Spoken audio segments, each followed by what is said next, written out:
Stephen Gordon is our speaker tonight. Stephen was one of the first guys I kind of plugged into when I moved to Alabama. Originally, I used to live in New Hampshire. I moved down here when I met my wife and set up shop. Wanted to get plugged into the political community. Didn't really know the best way to do it, so I kind of looked around on Facebook. One of the first guys I ran into, started learning about him. Very impressive resume.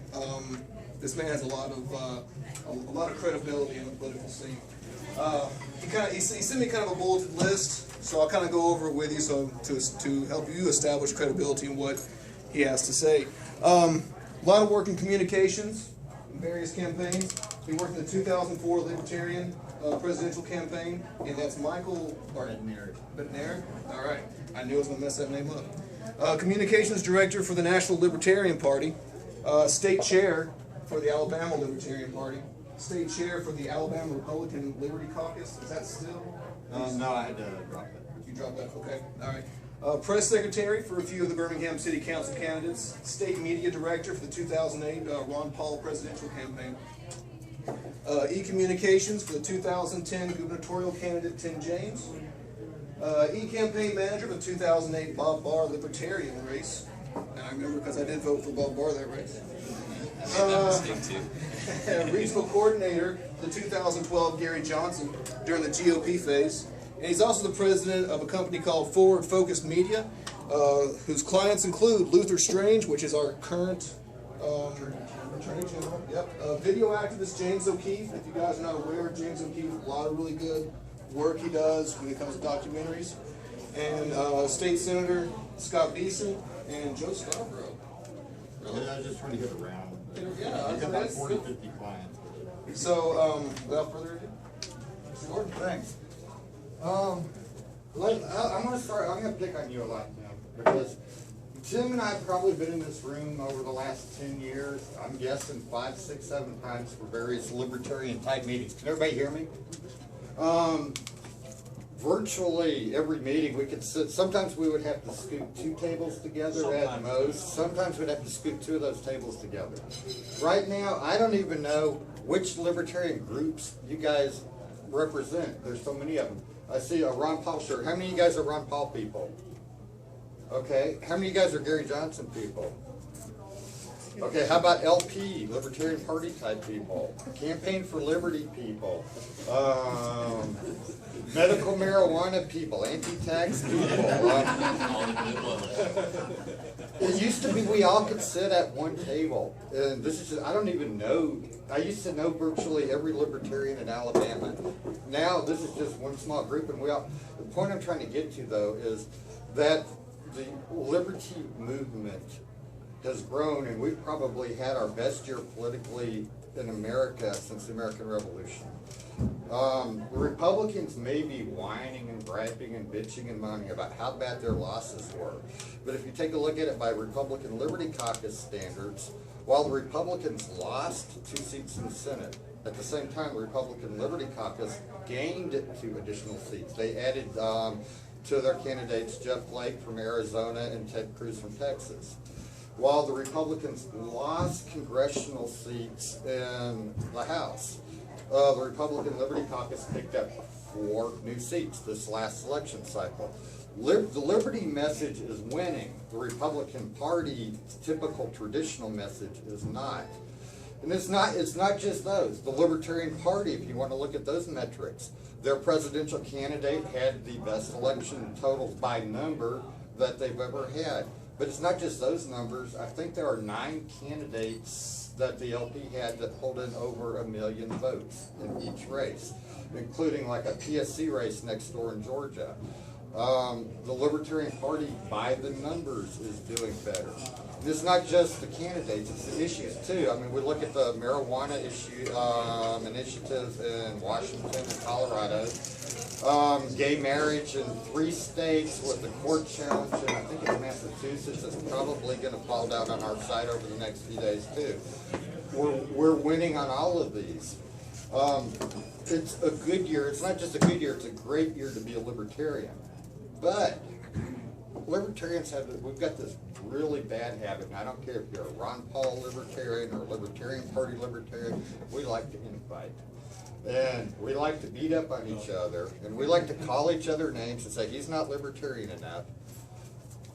If there's anything that I've been able to pick up out of all this, it's that we're now a big enough movement that we've got different sectors. We don't need, if you don't like the other guy, or you don't like the way those guys are doing it, or you think these guys are too anarchist, or these guys are too statist, or whatever the hell, there's another group you can work with. If you don't like some issue, a good example, I remember a couple of years ago, 2010, I worked with the Eagle Forum, the Republican Liberty Caucus and the Eagle Forum. We threw this big rally down at the State House. It was the biggest rally that they had ever had at the State House. The Democrats were in control of the state Senate then, and we wanted to pass a bill that stopped Obamacare at the Alabama state line. We got Tea Party groups from all across the state down there, but we called my friends, and they're good friends. Mark Bodenhausen, the chair, they're a really good, close, personal friend of mine. But they were too busy to come down that day, and I was just mad, and I was peeved. And the reason they were too busy was they were trying to get this marijuana bill out of committee. It's a marijuana bill that, in my opinion, in my mind, wasn't going to pass. So we're sitting there, and we forced Democrats to come out and cast votes against Obamacare. So, and we're gloating. We got them all tripping each other on. I was kicked off stage because Democratic senators were trying to get their way to the microphone and say how much they oppose Obamacare. And something, these guys really wasted their time. And kind of irked because they're down there trying to get a marijuana bill out of committee that, you know, in Alabama, at least right now, isn't going to go anywhere. But I sat and thought about it the whole way back. It's a long drive from Montgomery, and I live in Hartselle. I had 3 hours more or less to think about that. We've grown.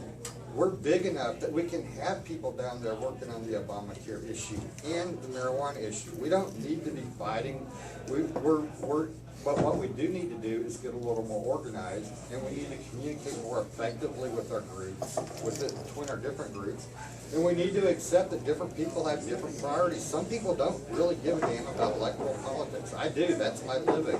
I give a damn about electoral politics, but I certainly understand people that, well, we want to push this issue. Or I've got a good friend who wants to push libertarianism through the arts. I've got quite a few friends who push libertarianism through the arts. There's nothing wrong with that. And there are going to be times when we can work together. There's going to be times when we're at loggerheads with each other. But we can keep those kind of in family and in private. But I've worked and lived in D.C. for a long time. And D.C. has, despite its reputation, an awful lot of libertarians there. It's mostly because virtually every group and organization in D.C. at least has one token libertarian there. And some of them, even the really conservative or liberal sounding organizations like Brookings Institute or Freedom Works, have an awful lot of libertarian staffers. There are an awful lot of libertarian staffers on the Hill. They may work for some evil neocon congressman or something like that, but that doesn't mean that I know that guy's on my Libertarian Party list and he voted for Gary Johnson or Michael Badnarik or he's a live member or whatever list I have. And these people, for years and years, the only time they'd meet, I mean, obviously they didn't meet at work because there's only, you know, like a token libertarian here and a token libertarian there. But whenever there'd be some sort of libertarian-oriented drinking event in D.C., that's when they all came out. So when Liberty on the Rocks started in Colorado a few years back, I thought, damn, this is a good idea. This is going to get these different groups together. Well, in Alabama, we didn't even have different groups then, but a couple of years ago, it got to the point that we had different groups in Birmingham, so we kind of got a little Liberty on the Rocks meeting going there. And I think I was stuck around for 2 of them. The second one, we brought Gary Johnson. That was his first time in the state. But Liberty on the Rocks is a great opportunity, and it's a great way for you guys from different groups, or the Ron Paul guys, to meet and work with the LP guys, work with the RLC guys, to help get people like Tim over there elected. Because Tim is actually, well, I was. yeah, no, how many terms? 2 terms. 2 terms. From Madison City Council, and a lot of that started right in this room with a group of 4 or 5 people around a table. You guys have a lot more going right now than those 4 or 5 guys sitting around a table in here 6, 8, 10 years ago as we were getting some of the stuff off the ground. Keep it up, keep expanding your group, and make it so this whole restaurant's too small for you guys to fit in, because there's enough libertarians in the Huntsville area to do it. Actually, Huntsville, by 2008 Ron Paul election totals, is the most libertarian congressional district in the state. By congressional district, it's a pretty libertarian area. I could argue that there's some areas centered around UAB or in Auburn that might, have a little higher libertarian demographic concentration, but this is a pretty libertarian area now. It's at least a libertarian friendly area in Alabama. It's a lot of geeky rocket scientists, engineer types like me. And we tend to steer libertarian. There's a lot of small government types, just because it's small government. Leave the government out of my life and out of my moonshine still and wallet. North Alabama people, it's a good mix. Get your groups together, do your things, but keep some central hub of organization. And Liberty on the Rocks, because it's not a political party, it's not a political campaign, it's a good central force to do that and to keep that line of communication going. And keep it up. And again, today's a great day to be a libertarian. 2012 is a great year. Does anybody have any questions? Go ahead. I just heard today, I don't know if you're aware of it, but, and I don't know how many people are pro or against, but Jim DeMent, I guess, is resigning as in the Senate seat and going to the Heritage Foundation. And I'm like, well, okay, but I hope somebody better or, who's gonna hold the line's gonna be in there.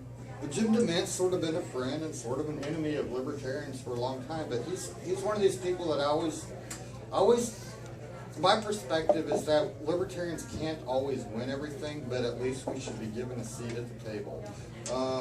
And I'm a big believer in at least having libertarians have a seat at the table. That's why there's this love-hate relationship with Ronald Reagan and libertarians. Ronald Reagan did some pretty non-libertarian things. But Ronald Reagan had a lot of libertarians, including some of my friends, writing his speeches, running the spreadsheets on his economic policy. They didn't always get their way, but they had a vote. They were a voice. How many of you have heard of Grover Norquist? He has a meeting up in D.C. every Wednesday. I go to that meeting when I'm in D.C. Libertarians are welcome there. We're part of the policy-making decision process. And I do the same thing in Alabama. We have a state meeting, and I'm frequently the libertarian voice at that meeting. But having that place at the table, Jim DeMent let people have that place at the table. On top of that, it's a pretty good fiscal conservative. I don't necessarily agree with him on everything, but he was always telling the GOP that, even when he was saying that, I think sometimes we need to be less libertarian on this issue, that libertarians should have a voice and a place at the table. He and Rand Paul are good friends. He helped Mike Lee get elected, who was one of the other kind of stronger libertarian voices. He was elected in 2010. And his vote record's been pretty good since then. We'll see how he does, but he's doing okay so far. But with Jim DeMent leaving, he's got a libertarian-friendly governor. She's not a libertarian, but she's pretty libertarian-friendly, in a pretty libertarian-friendly state. She'll be making the appointment. Odds are she's going to at least appoint a libertarian-friendly person to replace DeMent. DeMent's moving to a conservative organization that has sometimes been hostile to libertarians, that probably as a result will be a little less hostile to libertarians. That probably won't, they're not a libertarian organization, but I have a feeling they're going to have more libertarians working there than they used to. It'll work out. And then what about this? I heard something about the Cato Institute being hijacked by, I don't know, what was it, the Koch brothers or something? Or Okay. That's like the toughest libertarian issue there is. There are, again, this gets back to what I'm talking about. There's a lot of enmity. There's a lot of infighting within the libertarian movement, and that's one of the oldest fights there are. And Charles and David Koch are two billionaires. One of them's probably a little more pragmatic than the other. One of them's a little more radical libertarian than the other. They get heavily involved in politics. They've done everything from fund the first major Libertarian Party presidential campaign to fund Republican campaigns, and they're big money people behind Cato Institute. In the end run, Cato Institute directors and staff probably did the right thing, and they're free of any tinge of it. They're making plenty of money anyway. They're doing pretty good. If you've ever been in DC, go check them out. But I think that DC's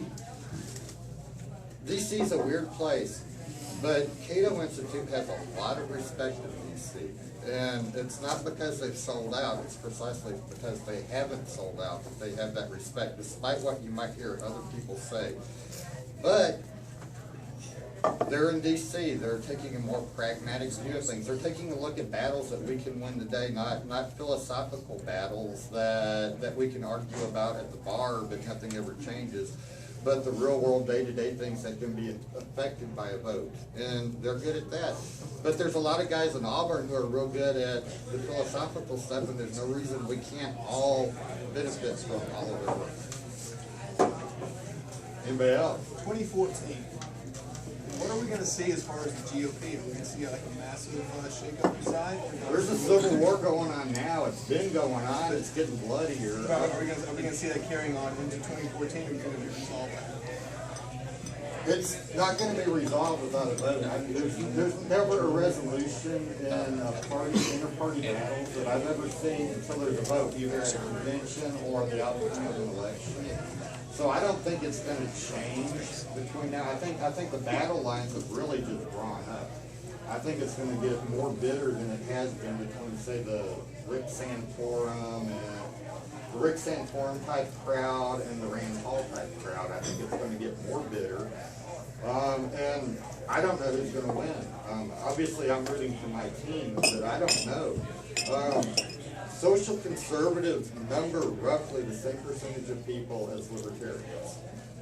The evangelical social conservatives, and it depends on how you word the survey question, exactly what year and what issues are going on. But general numbers, somewhere between 10 and 18% of the population. Libertarians are growing and they're shrinking. Ultimately, we're probably going to win, but there's no way of predicting exactly how this one's going to turn out. I think there's going to be a mix. The battle's still going to be bloody. I mean, I almost always went to CPAC. There was always a seat at the table at CPAC for libertarians. I bought booths there for my candidates and company. This last year, they effectively booted libertarians from CPAC. It was made known that we weren't welcome, and that's not just Ron Paul libertarians, that's like Cato libertarians, it's a whole range of the libertarian movement. Go Proud, which is the gay GOP crowd, that's a gay libertarian organization, wasn't allowed to be at CPAC. The battle line's out there. I don't know which way it's going to go. But it's a good time to jump in because you're not going to win until there is that battle line. And we've got a battle line again. So this is the time to start spending some ammo. I like military analogies. I was in the Army for a decade. Sometimes you hang on to your ammo. Sometimes it's worth popping out a bunch of rounds at a time and start popping out some rounds. Going off of Luke's question, and I'm definitely not a political person, but I'm kind of curious for your thoughts on this. Did you see Justin Amash and a bunch of other congressmen lost their four congressmen lost their committee seats? Basically. I think Justin Amash had I don't remember the exact quote, but he put out a tweet last night that was just awesome. He was basically kicked off the budget committee because he's the guy who wants to balance the budget. No, he's still there. He lost his committee seat, and we got 4 other liberty-oriented people did as well. They weren't even all liberty-oriented people. They were. The common tie was they were all strong fiscal conservatives. A couple of them are kind of pretty hard social conservatives too. But the bottom line is they're battling Boehner on the fiscal cliff issues right now. And Boehner wants everybody in lockstep. Boehner used to be a little more lackadaisical. The former speaker, the Republican speaker, Tom DeLay, His nickname was the Hammer because he used to use tactics like this all the time. Boehner hadn't done that, but this is the first time he's come out and done that, which is another indication that these lines are drawn.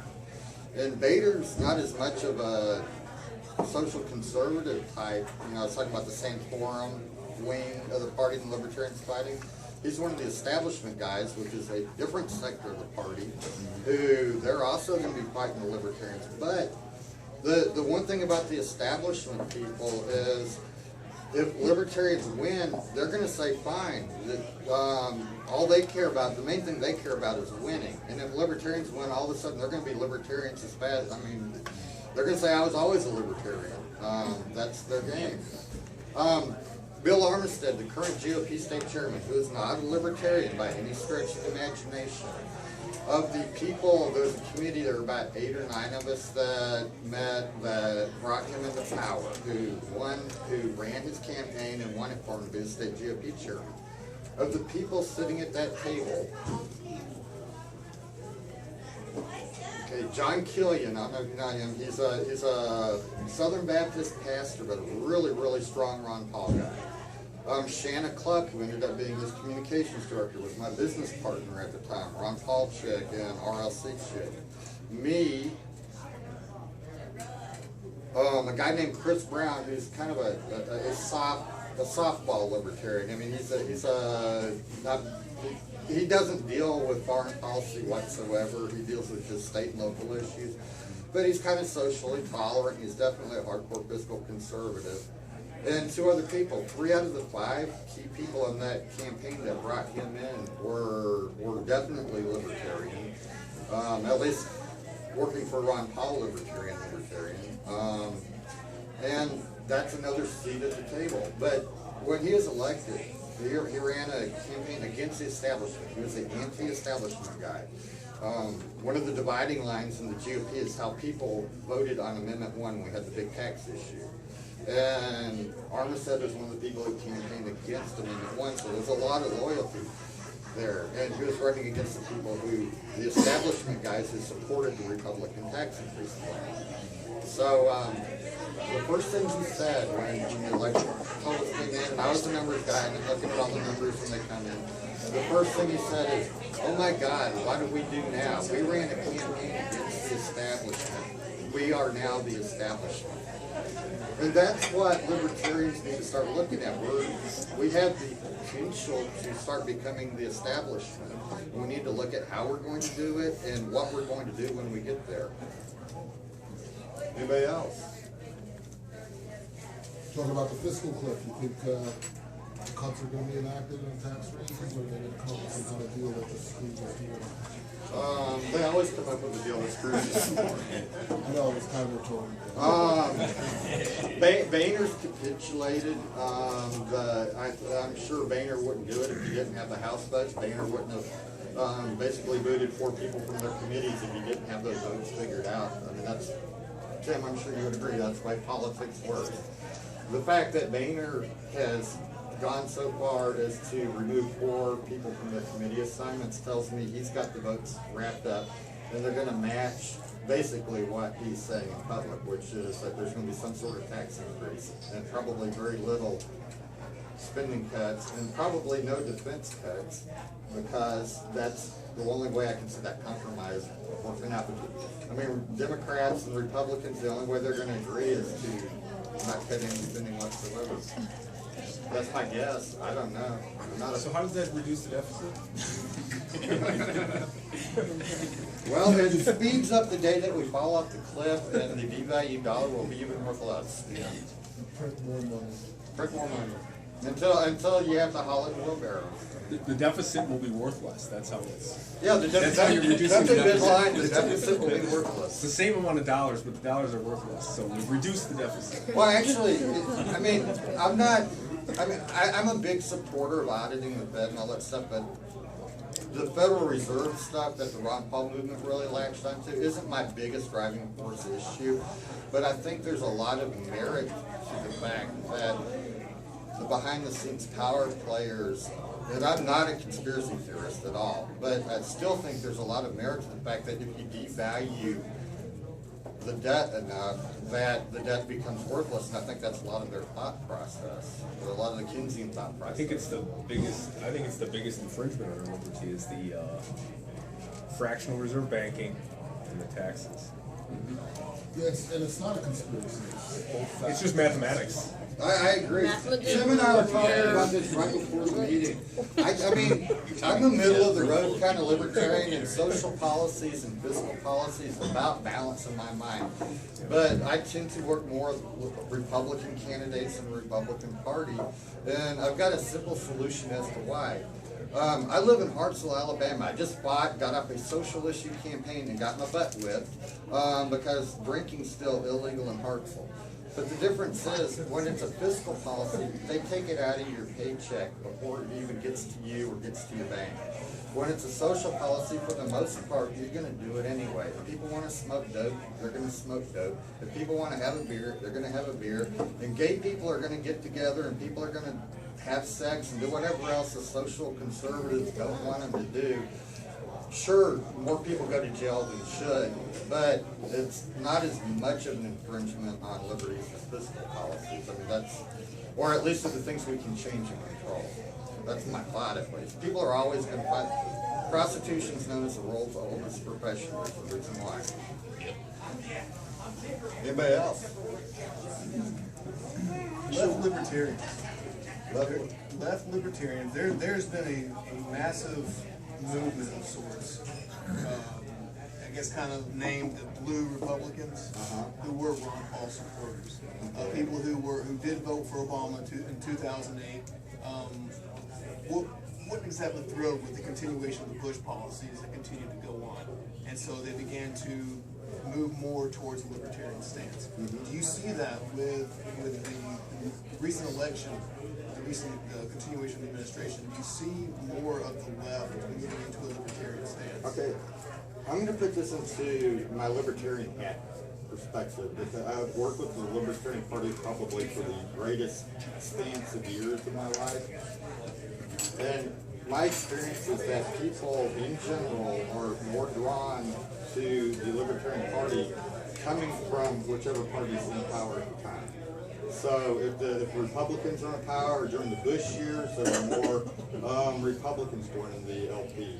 During the Clinton years, there were more Democrats joining the LP, and I'm assuming that as the Obama campaign cycle or years cycle through, the same thing will happen there. I'm seeing more of it, certainly. And I suspect that's always going to be the case when you're a third party or a third movement. But the problem is, or the thing that's making it tough to do the math on it now, is libertarianism is something that's statistically significant now.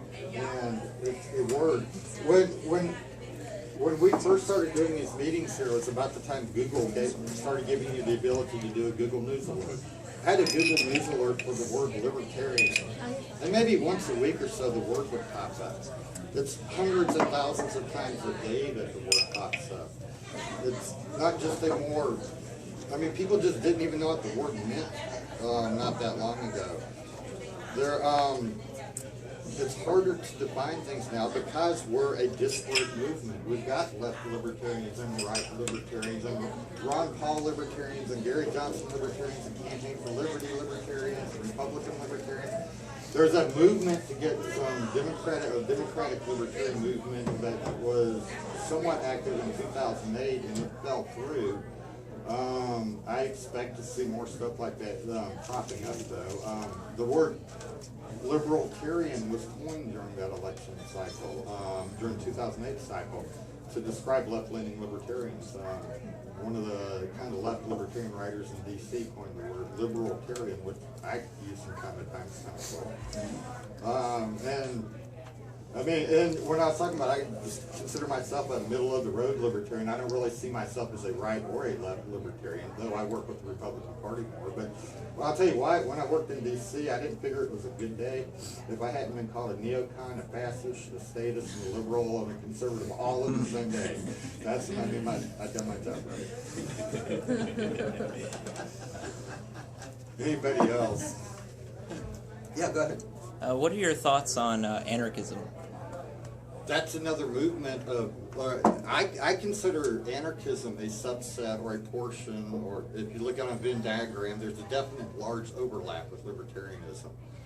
A lot of my friends in Auburn are anarchists. Most of the philosophical people on the philosophical side of the movement describe themselves as anarchists or anarcho-capitalist, anarcho-capitalists. For a period of time, I called myself an anarcho-capitalist. I don't at this moment, but my actual true philosophical beliefs are on the anarchistic side. My practical political reality side of me, of where I think the world might be or could possibly head 100 or 200 years in the theoretical future, is on the side of anarchism. I loved reading Heinlein as a kid. He's my favorite author still as an adult. So he captured my imagination, and that's where I first ran across the word anarchism. I like it. By the same token, as a political reality in Alabama in the year 2012, not only is it not happening, but I don't think that Alabama is mature enough for it to happen. And certainly, I don't think Alabama isn't mature enough for a lot of things to happen. It's so sad. I mean, I'm not saying that it isn't a worthwhile goal. As I stated earlier, there are a lot of wings of the movement. That's a very viable wing. And we're represented in Alabama with one of the most prestigious anarchistic institutions in the world. By the same token, you'll notice they rarely get involved in local practical politics. So we have a tax issue to kill. I'll call Tim James to help me before I'll call Lou Rockwell, because Tim James will be out there helping to beat the tax issue. So Lou Rockwell isn't going to help kill that tax, but Lou Rockwell will help people think 100 years down the road. So how do we work towards pulling all of those factions together? Liberty on the Rocks is that was my suggestion. Liberty on the Rocks is it's social networking. It's places where different people get together and that have different angles. It's how you cross-pollinate things. Cross-pollination, I think, is a really good word to use, because there's all these different genetic strains of libertarianism, but to produce the best flower, or the flower that grows best in this particular environment, you need this particular strain mixed with that particular strain, but that's not going to work for that other situation over there. And groups like this, I think, are the best way to get people talking with each other, make friends with people. We've got a house that's bigger than could accommodate the entire most Libertarian Party of Alabama conventions. And yet, there are tens of thousands of people I have on databases that are self-described libertarians or Ron Paul supporters in the state. So we need to get more of these people out and together and doing things. Yes, sir. What's your take on the RNC and the DNC's, quote, hijacking? Which hijacking? I can think of quite a few. You're talking about what they did to the supporters at the convention? At the convention, It's going to happen. Believe me, it happens within the libertarian movement too. You have one political group or faction inside the libertarian movement that dislikes another faction within the libertarian movement. They've got some political or parliamentary procedure they can use to push their angle. It happens. Whether you think it's principled or right, Tim, you've seen it plenty of times. Go to any Libertarian Party convention. It happens. It's a part of life too. It's a rule. It's a part. We're treated terribly, and I think there's a terrible backlash going on right now. While you didn't see that backlash a lot in the media at the time, what you are seeing now that Justin Amash got booted from his committee assignment, the same people who kept quiet about that, like Sean Hannity and Levin and Rush Limbaugh, they're beating the hell. They're hammering Boehner, and some of that's backlash from the establishment mistreating people for a long time too. They're probably going a little overboard in the backlash right now, but it's politics. It's a group of people. It's what happens. If you have an organization, you're going to have fights in your organization. I don't like it, but it sucks. But so wasn't the TSA at the RNC and the DNC frisking people going into the convention?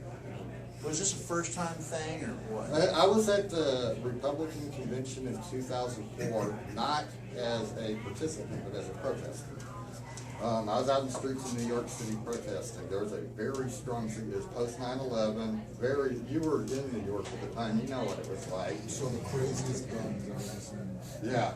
Cops have I spent 10 years in the Army, and I spent a lot of that right on the eastern and western border for the wall belt. Those are some of the craziest guns I've ever seen. No, I worked right by City Hall, and the cops, it was a police state. Yeah, it was, I mean, walking between fence barricades, but when you have a lot of people, I mean, from a logistical point of view, I mean, he's worked for the government before too.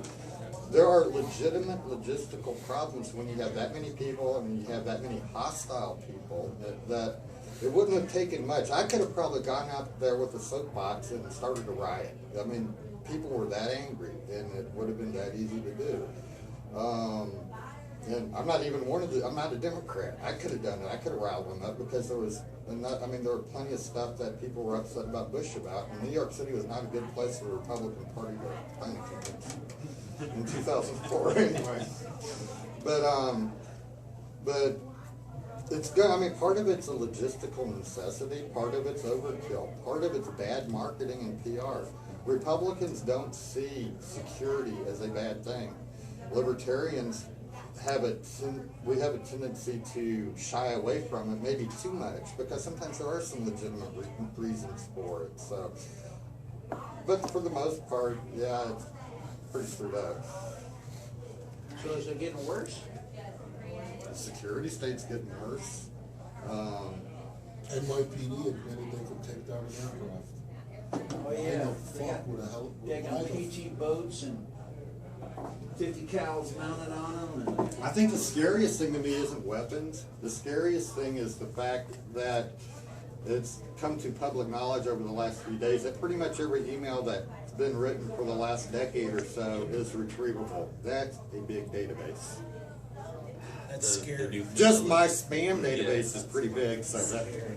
But see, that's a good point, or that's like the one offsetting factor right there is like how much, who's gonna read all that, who's gonna process all that. The problem is anytime they want to come after you, they got more stuff, or they want to do search filters on any particular words or terms. If for some reason Alex Jones is a wild example becomes a political pariah 2 years from now.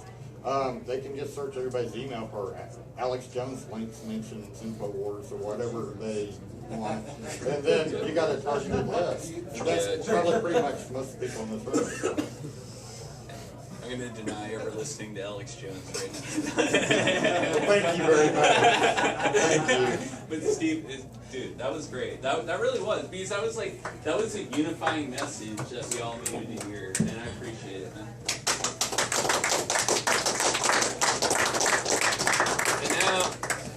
The other unifying message, drink up. Yeah. Well, on that note, can I get anything to drink from you? Probably a lot more than he did.